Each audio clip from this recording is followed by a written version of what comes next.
The idea of non-doership is a lot misunderstood by most people. Now, non-doership does not imply inaction. Inaction means an assumption by the ego that nothing is to be done about a given situation. But then how do you know that nothing is to be done? And more importantly, are you really capable of doing nothing? If you are capable of doing nothing, then you already know the truth. But most of us are not capable of knowing nothing. So if you say that I should do nothing, what you would be doing, you would be sitting idle and you would be playing with your thoughts. So even thinking becomes a doing. Non-doership simply implies that there is no attachment to the outcome. You do your bit in the moment with whatever knowledge you have. Do your best and forget about the outcome.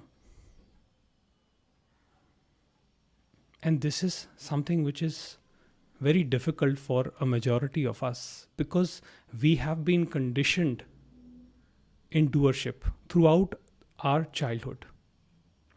When we are in school, we are told to do better in school, get good grades so that we get admission in big colleges, higher institutions. In higher institutions, we are again told to do better so that we get a better job, good, bright careers. That is the promise. And every promise says that it will bring us happiness. But you see, all this effort towards doing better in order to achieve something in the future becomes doership. It becomes suffering of our life. Because eventually what happens is we reach our midlife, and at that point we start seeing the futility of all doership. We see through and through that what was promised we did not get. Even in the spiritual circle, a similar type of promise is given, that you memorize the scriptures by heart, that you pray day and night to God for your health, well-being, and then you will be taken care of. Now that attachment with an idea creates doership and hence suffering, because there is no stopping of death, decay, and old age. As we age, there is wear and tear in the body, physical body. Therefore, pain happens, suffering happens. And moreover, life itself is uncertain. And accepting the uncertainty of life brings peace. Not trying to change life. Trying to change life for a better future,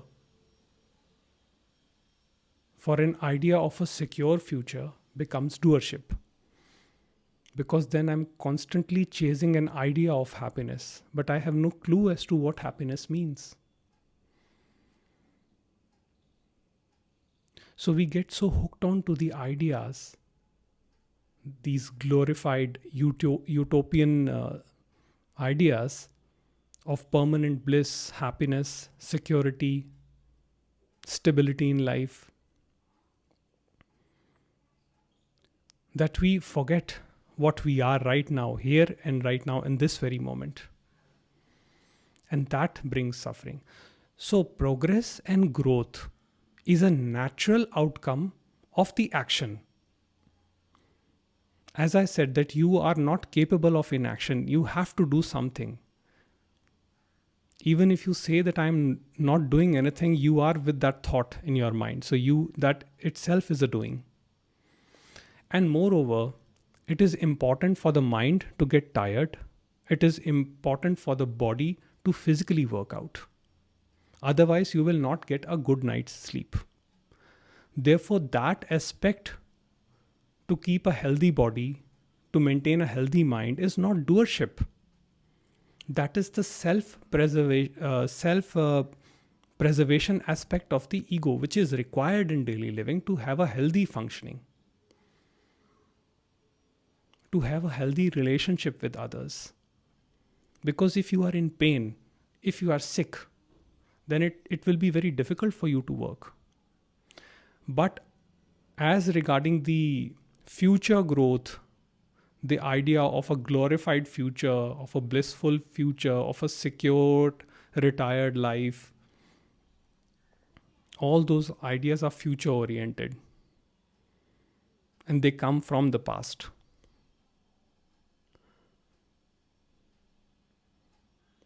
That becomes the doership when you start chasing an object of your fantasy attached to an outcome. So if you give yourself in the moment and let the working mind execute fully, what essentially you are doing is you are allowing the highest creativity to flow through you without thinking about the consequences, without thinking about the outcome. So if you are a writer and you are writing a book, you won't be concerned with how many sales you make or how many people read your book.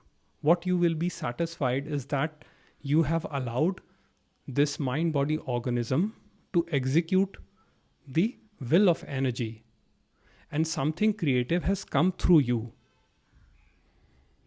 So the ego, the self-preservation aspect of the ego is just allowing you to function in daily living.